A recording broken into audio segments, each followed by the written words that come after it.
ਮੇਰਾ ਪਤੀ ਨਾਮਰਦ ਸੀ, ਪਰ ਮੈਂ ਆਪਣੇ ਪਤੀ ਨਾਲ ਬਹੁਤ ਖੁਸ਼ ਸੀ ਕਿਉਂਕਿ ਉਹ ਬਹੁਤ ਵਧੀਆ ਇਨਸਾਨ ਸੀ ਅਤੇ ਉਸ ਦੇ ਕੋਲ ਪੈਸੇ ਦੀ ਕੋਈ ਕਮੀ ਨਹੀਂ ਸੀ। ਇੱਕ ਦਿਨ ਮੈਨੂੰ ਚੱਕਰ ਆਇਆ ਤਾਂ ਮੇਰੇ ਪਤੀ ਮੈਨੂੰ ਡਾਕਟਰ ਕੋਲ ਲੈ ਗਏ। ਚੈੱਕਅਪ ਦੇ ਬਾਅਦ ਪਤਾ ਲੱਗਿਆ ਕਿ ਮੈਂ ਪ੍ਰੈਗਨੈਂਟ ਸੀ।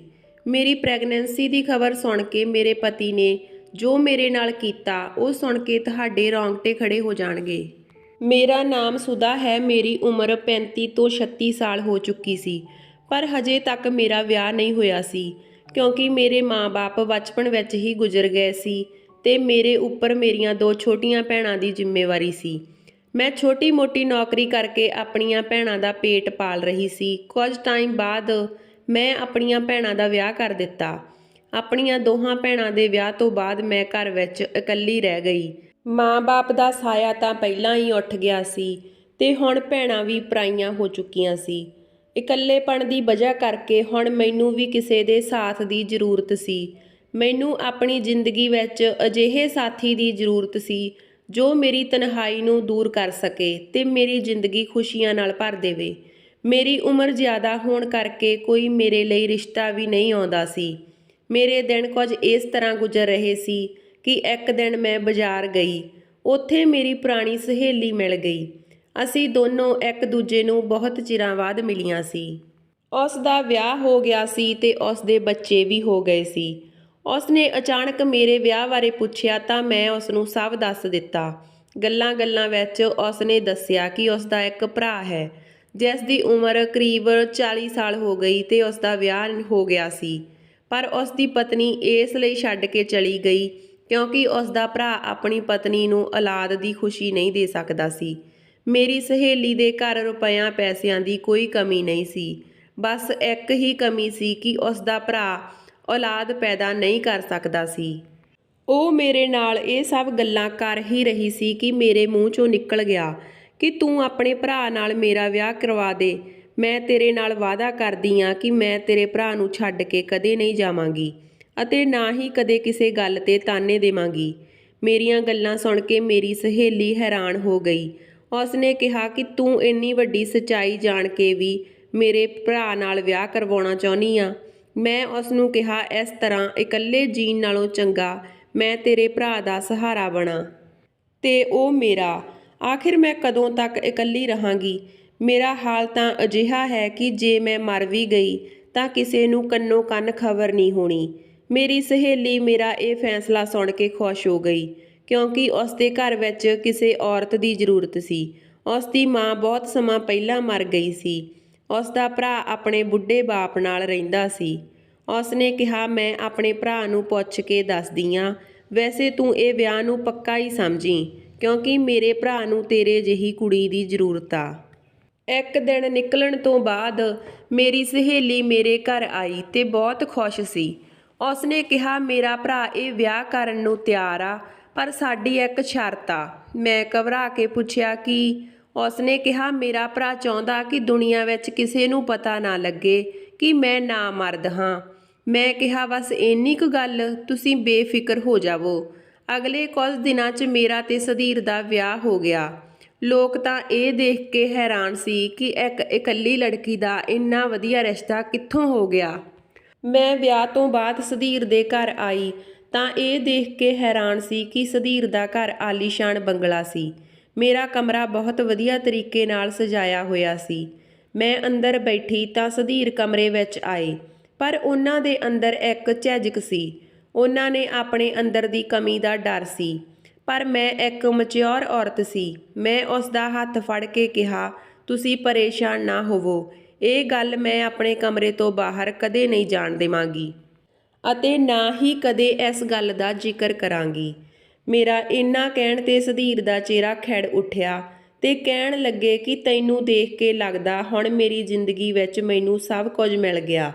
ਫਿਰ ਸੁਧੀਰ ਆਪਣੀ ਪਹਿਲੀ ਪਤਨੀ ਦੇ ਬਾਰੇ ਦੱਸਣ ਲੱਗਿਆ ਕਿ ਸਾਡੇ ਵਿਆਹ ਹੋਏ ਨੂੰ 1 ਸਾਲ ਲੰਘ ਗਿਆ ਪਰ ਬੱਚਾ ਨਾ ਹੋਇਆ। ਅਸੀਂ ਡਾਕਟਰ ਕੋਲ ਗਏ ਤਾਂ ਡਾਕਟਰ ਨੇ ਮੇਰੇ ਵਿੱਚ ਹੀ ਕਮੀ ਦੱਸੀ ਤੇ ਉਹ ਇਹ ਸੁਣ ਕੇ ਮੈਨੂੰ ਛੱਡ ਕੇ ਚਲੀ ਗਈ। ਤਾਂ ਹੀ ਮੈਂ ਦੁਬਾਰਾ ਵਿਆਹ ਨਹੀਂ ਕਰਵਾਉਣਾ ਚਾਹੁੰਦਾ ਸੀ ਕਿਉਂਕਿ ਮੈਨੂੰ ਸੀ ਜੇ ਕੋਈ ਵੀ ਮੇਰੀ ਜ਼ਿੰਦਗੀ ਵਿੱਚ ਆਈ ਉਸਨੇ ਫਿਰ ਮੈਨੂੰ ਛੱਡ ਕੇ ਚਲੇ ਜਾਣਾ ਤੇ ਮੈਂ ਬਾਰ-ਬਾਰ ਨਹੀਂ ਟੁੱਟਣਾ ਚਾਹੁੰਦਾ ਸੀ। ਇੱਧਰ ਮੇਰੇ ਦਿਲ ਵਿੱਚ ਵੀ ਬੱਚੇ ਦੀ ਤਮੰਨਾ ਸੀ, ਪਰ ਮੈਨੂੰ ਇਹ ਗੱਲ ਬਹੁਤ ਅੱਛੀ ਤਰ੍ਹਾਂ ਪਤਾ ਸੀ ਕਿ ਮੇਰਾ ਪਤੀ ਕਦੇ ਬਾਪ ਨਹੀਂ ਬਣ ਸਕਦਾ। ਇਸ ਲਈ ਮੈਂ ਔਲਾਦ ਦੀ ਖੁਆਇਸ਼ ਨੂੰ ਆਪਣੇ ਅੰਦਰ ਹੀ ਮਾਰ ਦਿੱਤਾ ਤੇ ਸੁਧੀਰ ਨੂੰ ਯਕੀਨ ਦਿਵਾਇਆ ਕਿ ਮੈਂ ਤੇਰੇ ਤੋਂ ਬੱਚੇ ਦੀ ਖੁਆਇਸ਼ ਨਹੀਂ ਰੱਖਾਂਗੀ। ਦਿਨ ਗੁਜ਼ਰਦੇ ਗਏ ਤੇ ਮੈਂ ਸੁਧੀਰ ਦੇ ਦਿਲ ਵਿੱਚ ਆਪਣੀ ਜਗ੍ਹਾ ਬਣਾਉਂਦੀ ਜਾ ਰਹੀ ਸੀ। ਮੈਂ ਸੁਧੀਰ ਦੀ ਤੇ ਉਸਦੇ ਬਾਪ ਦੀ ਬਹੁਤ ਸੇਵਾ ਕਰਦੀ। ਇੱਕ ਦਿਨ ਅਸੀਂ ਟੇਬਲ ਤੇ ਬੈਠ ਕੇ ਖਾਣਾ ਖਾ ਰਹੇ ਸੀ ਕਿ ਮੈਨੂੰ ਚੱਕਰ ਆਉਣ ਲੱਗੇ ਤੇ ਮੈਂ ਡਿੱਗਦੀ ਬਚੀ। ਸੁਧੀਰ ਮੈਨੂੰ ਡਾਕਟਰ ਦੇ ਕੋਲ ਲੈ ਗਏ। ਜਦੋਂ ਡਾਕਟਰ ਨੇ ਚੈੱਕਅਪ ਕੀਤਾ ਤਾਂ ਜੋ ਉਹਨਾਂ ਨੇ ਕਿਹਾ ਉਹ ਸੁਣ ਕੇ ਮੈਂ ਤੇ ਮੇਰਾ ਪਤੀ ਸੁੰਨ ਹੋ ਗਏ। ਡਾਕਟਰ ਨੇ ਕਿਹਾ ਕਿ ਤੂੰ ਮਾਂ ਬਣਨ ਵਾਲੀ ਐਂ। ਮੈਂ ਤੇ ਸੁਧੀਰ ਇੱਕ ਦੂਜੇ ਨੂੰ ਅਜੀਬ ਨਜ਼ਰਾਂ ਨਾਲ ਦੇਖਣ ਲੱਗੇ, ਕਿਉਂਕਿ ਮੈਨੂੰ ਤੇ ਸੁਧੀਰ ਨੂੰ ਬਹੁਤ ਚੰਗੀ ਤਰ੍ਹਾਂ ਪਤਾ ਸੀ ਕਿ ਸੁਧੀਰ ਕਦੇ ਬਾਪ ਨਹੀਂ ਬਣ ਸਕਦਾ। ਤੇ ਫਿਰ ਇਹ ਬੱਚਾ ਕਿਸ ਦਾ ਸੀ? ਆਖਿਰ ਮੈਂ ਪ੍ਰੈਗਨੈਂਟ ਕਿਵੇਂ ਹੋਈ? ਡਾਕਟਰ ਦੇ ਹੱਥ 'ਚੋਂ ਸੁਧੀਰ ਨੇ ਰਿਪੋਰਟ ਲਈ ਤੇ ਬਿਨਾਂ ਕੁਝ ਕਹੇ ਮੈਨੂੰ ਬਾਂਹ ਤੋਂ ਫੜ ਕੇ ਗੱਡੀ ਤੱਕ ਲੈ ਆਏ ਤੇ ਇੰਨੇ ਗੁੱਸੇ ਵਿੱਚ ਸੀ ਕਿ ਗੱਡੀ ਇੰਨੀ ਤੇਜ਼ ਚਲਾਈ ਕਿ ਮੈਂ ਡਰ ਗਈ। ਮੈਨੂੰ ਵੀ ਸਮਝ ਨਹੀਂ ਆ ਰਿਹਾ ਸੀ ਕਿ ਆਖਿਰ ਇਹ ਕੀ ਹੋ ਰਿਹਾ। ਘਰੇ ਮੇਰੇ ਸਹੁਰਾ ਸਾਹਿਬ ਸਾਡਾ ਇੰਤਜ਼ਾਰ ਕਰ ਰਹੇ ਸੀ। ਸਾਡੇ ਘਰ ਆਉਂਦਿਆਂ ਹੀ ਉਹਨਾਂ ਨੇ ਫਿਕਰ ਨਾਲ ਪੁੱਛਿਆ ਕਿ ਕੀ ਦੱਸਿਆ ਡਾਕਟਰ ਨੇ। ਸੁਧੀਰ ਨੇ ਗੁੱਸੇ ਵਿੱਚ ਕਿਹਾ ਤੁਹਾਡੀ ਬਹੂ ਮਾਂ ਬਣਨ ਵਾਲੀ ਆ, ਜਦ ਕਿ ਮੈਂ ਬਹੁਤ ਚੰਗੇ ਤਰੀਕੇ ਨਾਲ ਜਾਣਦਾ ਕਿ ਇਹ ਬੱਚਾ ਮੇਰਾ ਨਹੀਂ ਆ। ਸੁਧੀਰ ਦੀਆਂ ਗੱਲਾਂ ਸੁਣ ਕੇ ਸਹੁਰਾ ਸਾਹਿਬ ਹੈਰਾਨਗੀ ਨਾਲ ਪੁੱਛਣ ਲੱਗੇ ਕਿ ਇਹ ਕੀ ਕਹਿ ਰਿਹਾ। ਮੈਂ ਹਾਲ ਵਿੱਚ ਪਏ ਸੋਫੇ ਤੇ ਬੈਠ ਗਈ, ਕਿਉਂਕਿ ਮੇਰੇ ਵਿੱਚ ਹੁਣ ਬਰਦਾਸ਼ਤ ਕਰਨ ਦੀ ਹਿੰਮਤ ਨਹੀਂ ਸੀ, ਕਿਉਂਕਿ ਮੈਂ ਬੇਕਸੂਰ ਸੀ। ਲੇਕਿਨ ਮੇਰਾ ਪਤੀ ਚੀਖ ਕੇ ਮੈਨੂੰ ਬੇਇੱਜ਼ਤ ਕਰ ਰਿਹਾ ਸੀ। ਸੁਧੀਰ ਦੀਆਂ ਗੱਲਾਂ ਸੁਣ ਕੇ ਮੇਰਾ ਸਹੁਰਾ ਸਾਹਿਬ ਗੁੱਸੇ ਵਿੱਚ ਸੁਧੀਰ ਨੂੰ ਬੋਲੇ, ਕੁਝ ਤਾਂ ਸੋਚ ਸਮਝ ਕੇ ਗੱਲ ਕਰਿਆ ਕਰ। ਆਪਣੀ ਪਤਨੀ ਤੇ ਇਲਜ਼ਾਮ ਲਗਾਉਣ ਤੋਂ ਪਹਿਲਾਂ ਕੁਝ ਤਾਂ ਸ਼ਰਮ ਕਰ ਲੈ। ਮੈਂ ਆਪਣੇ ਸਹੁਰੇ ਸਾਹਿਬ ਦੀਆਂ ਗੱਲਾਂ ਸੁਣ ਕੇ ਥੋੜੀ ਹਿੰਮਤ ਮਿਲੀ। ਮੈਂ ਰੋਂਦੀ ਨੇ ਸੁਧੀਰ ਨੂੰ ਕਿਹਾ, ਮੈਂ ਨਹੀਂ ਜਾਣਦੀ ਕਿ ਇਹ ਬੱਚਾ ਮੇਰੇ ਪੇਟ ਵਿੱਚ ਕਿਵੇਂ ਆਇਆ, ਕਿਉਂਕਿ ਮੇਰੀ ਜ਼ਿੰਦਗੀ ਵਿੱਚ ਤੇਰੇ ਤੋਂ ਸਿਵਾ ਕੋਈ ਨਹੀਂ ਆ। ਸੁਧੀਰ ਨੇ ਗੁੱਸੇ ਵਿੱਚ ਕਿਹਾ, ਤੂੰ ਤਾਂ ਚੁੱਪ ਹੀ ਰਹਿ। ਅੱਜ ਮੈਨੂੰ ਪਤਾ ਲੱਗਿਆ ਤੇਰਾ ਵਿਆਹ ਕਿਉਂ ਨਹੀਂ ਹੋ ਰਿਹਾ ਸੀ, ਤੇ ਤੂੰ ਮੇਰੇ ਨਾਲ ਵਿਆਹ ਇਸ ਕਰਕੇ ਹੀ ਕੀਤਾ ਕਿਉਂਕਿ ਤੈਨੂੰ ਚੰਗੀ ਤਰ੍ਹਾਂ ਪਤਾ ਸੀ ਕਿ ਮੈਂ ਬਾਪ ਨਹੀਂ ਬਣ ਸਕਦਾ। ਇਸ ਕਰਕੇ ਮੈਂ ਤੇਰਾ ਹਰ ਜੁਰਮ ਮਾਫ਼ ਕਰ ਦਿਉ। ਪਰ ਤੂੰ ਗਲਤ ਸੀ, ਕਿਉਂਕਿ ਮੈਂ ਇੰਨਾ ਬੇਵਕੂਫ ਨਹੀਂ ਕਿ ਕਿਸੇ ਦੇ ਬੱਚੇ ਨੂੰ ਆਪਣਾ ਨਾਮ ਦੇਵਾਂ। ਤੂੰ ਆਪਣਾ ਸਮਾਨ ਉਠਾ ਤੇ ਚਲੀ ਜਾ। ਮੇਰੇ ਸਹੁਰਾ ਸਾਹਿਬ ਨੇ ਸੁਧੀਰ ਨੂੰ ਸਮਝਾਇਆ, ਪਰ ਉਹ ਕਿੱਥੇ, ਉਹ ਤਾਂ ਗੁੱਸੇ ਵਿੱਚ ਸੁੱਧ-ਬੁੱਧ ਖੋ ਬੈਠਾ ਸੀ। ਉਸਨੇ ਮੇਰਾ ਹੱਥ ਫੜ ਕੇ ਅੱਧੀ ਰਾਤ ਨੂੰ ਘਰੋਂ ਕੱਢ ਦਿੱਤਾ ਤੇ ਮੈਂ ਰੋਂਦੀ ਘਰ ਆ ਗਈ। ਮੇਰਾ ਤੇ ਸੁਧੀਰ ਦਾ ਰਿਸ਼ਤਾ ਜਿੱਥੋਂ ਸ਼ੁਰੂ ਹੋਇਆ ਸੀ ਉੱਥੇ ਹੀ ਖਤਮ ਹੋਣ ਵਾਲਾ ਸੀ। ਇਹ ਸੋਚਦੇ ਮੇਰੀ ਤਬੀਅਤ ਵਿਗੜਨ ਲੱਗੀ, ਪਰ ਮੈਨੂੰ ਉਸ ਦਾ ਫਿਕਰ ਸੀ ਕਿਉਂਕਿ ਮੈਂ ਉਸ ਨੂੰ ਪਿਆਰ ਕਰਦੀ ਸੀ। ਮੈਂ ਸਾਰੀ ਰਾਤ ਰੋ ਕੇ ਕੱਢੀ ਤੇ ਸੁਬਾਹ ਹੁੰਦੇ ਹੀ ਮੇਰੀ ਸਹੇਲੀ, ਜਾਣੀ ਰਿਸ਼ਤੇ ਵਿੱਚ ਲੱਗਦੀ ਮੇਰੀ ਨਨਾਣ ਆ ਗਈ। ਉਹ ਮੈਨੂੰ ਸਮਝਾ ਬੁਝਾ ਕੇ ਚਲੀ ਗਈ, ਪਰ ਮੈਨੂੰ ਆਪਣੀ ਸਹੇਲੀ ਦੀ ਗੱਲ ਤੇ ਬਿਲਕੁਲ ਯਕੀਨ ਨਹੀਂ ਸੀ। ਆਖਿਰ ਉਹ ਸਭ ਠੀਕ ਕਿਵੇਂ ਕਰੂ? ਕਿਤੇ ਮੇਰੇ ਦਿਮਾਗ ਵਿੱਚ ਆਉਂਦਾ ਕਿ ਕਿਤੇ ਮੇਰਾ ਸਹੁਰਾ ਸਾਹਿਬ ਨੇ ਤਾਂ ਨਹੀਂ ਮੇਰੇ ਨਾਲ ਕੁਝ ਗਲਤ ਕਰ ਦਿੱਤਾ, ਕਿਉਂਕਿ ਉਸ ਘਰ ਵਿੱਚ ਸੁਧੀਰ ਤੋਂ ਇਲਾਵਾ ਮੇਰੇ ਸਹੁਰਾ ਸਾਹਿਬ ਹੀ ਸੀ ਜੋ ਮੇਰੇ ਨੇੜੇ ਸੀ। ਇਹ ਸੋਚ ਕੇ ਮੈਂ ਪਾਗਲ ਹੋਣ ਕਿਨਾਰੇ ਸੀ ਕਿ ਤੀਜੇ ਕੁ ਦਿਨ ਮੇਰੀ ਨਨਾਣ, ਜਾਣੀ ਮੇਰੀ ਸਹੇਲੀ, ਸੁਧੀਰ ਮੈਨੂੰ ਲੈਣ ਆ ਗਏ। ਸੁਧੀਰ ਨੂੰ ਦਰਵਾਜ਼ੇ ਤੇ ਦੇਖ ਮੈਂ ਹੈਰਾਨ ਹੋ ਗਈ ਕਿ ਆਖਿਰ ਸੁਧੀਰ ਮੈਨੂੰ ਲੈਣ ਕਿਵੇਂ ਆ ਗਿਆ। ਲੇਕਿਨ ਮੇਰੇ ਲਈ ਤਾਂ ਸਿਰਫ ਇੰਨਾ ਹੀ ਕਾਫੀ ਸੀ ਕਿ ਮੈਨੂੰ ਦੁਬਾਰਾ ਸੁਧੀਰ ਦੀ ਜ਼ਿੰਦਗੀ ਵਿੱਚ ਸ਼ਾਮਲ ਹੋਣ ਦਾ ਮੌਕਾ ਮਿਲ ਰਿਹਾ ਸੀ। ਮੈਂ ਬਿਨਾਂ ਕੁਝ ਬੋਲੇ ਗੱਡੀ ਵਿੱਚ ਬੈਠ ਗਈ। ਘਰ ਜਾ ਕੇ ਦੇਖਿਆ ਤਾਂ ਘਰ ਪੂਰੀ ਤਰ੍ਹਾਂ ਸਜਾਇਆ ਹੋਇਆ ਸੀ। ਸਹੁਰਾ ਸਾਹਿਬ ਨੇ ਬੜੀ ਖੁਸ਼ੀ ਨਾਲ ਮੇਰਾ ਸਵਾਗਤ ਕੀਤਾ। ਇਹ ਸਭ ਦੇਖ ਕੇ ਮੈਂ ਹੈਰਾਨ ਸੀ। ਮੇਰੀ ਸਹੇਲੀ ਨੇ ਮੈਨੂੰ ਬੜੇ ਪਿਆਰ ਨਾਲ ਗਲ ਲਾਇਆ ਤੇ ਮੈਨੂੰ ਕਿਹਾ, ਤੇਰਾ ਬਹੁਤ ਸ਼ੁਕਰੀਆ, ਤੂੰ ਮੈਨੂੰ ਭੂਆ ਬਣਨ ਦਾ ਮੌਕਾ ਦਿੱਤਾ।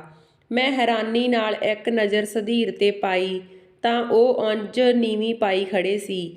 ਮੇਰੀ ਸਹੇਲੀ, ਜਾਣੀ ਮੇਰੀ ਨਣਦ, ਸਾਰਾ ਸੱਚ ਦੱਸਣ ਲੱਗੀ ਕਿ ਪਾਪਾ ਨੂੰ ਤੇਰੇ ਉੱਪਰ ਪੂਰਾ ਵਿਸ਼ਵਾਸ ਸੀ ਕਿ ਤੂੰ ਬਹੁਤ ਵਧੀਆ ਕੁੜੀ ਆਂ, ਕਦੇ ਗਲਤ ਕੁਝ ਕਰ ਹੀ ਨਹੀਂ ਸਕਦੀ। ਪਾਪਾ ਨੇ ਸੁਧੀਰ ਨੂੰ ਸਮਝਾਇਆ ਤੇ ਅਸੀਂ ਉਸ ਲੇਡੀ ਡਾਕਟਰ ਕੋਲ ਗਏ ਜਿਸ ਨੇ ਪਹਿਲਾਂ ਦੱਸਿਆ ਸੀ ਕਿ ਸੁਧੀਰ ਕਦੇ ਬਾਪ ਨਹੀਂ ਬਣ ਸਕਦਾ। ਲੇਡੀ ਡਾਕਟਰ ਸੁਧੀਰ ਨੂੰ ਦੇਖ ਕੇ ਪਹਿਚਾਣ ਗਈ, ਪਰ ਜਦੋਂ ਸੁਧੀਰ ਨੇ ਉਸ ਨੂੰ ਦੱਸਿਆ ਕਿ ਮੇਰੀ ਪਤਨੀ ਪ੍ਰੈਗਨੈਂਟ ਹੈ ਤਾਂ ਲੇਡੀ ਡਾਕਟਰ ਨੇ ਕਿਹਾ, ਮੈਨੂੰ ਮਾਫ਼ ਕਰ ਦਿਓ, ਤੁਹਾਡੇ ਅੰਦਰ ਕੋਈ ਕਮੀ ਨਹੀਂ ਸੀ।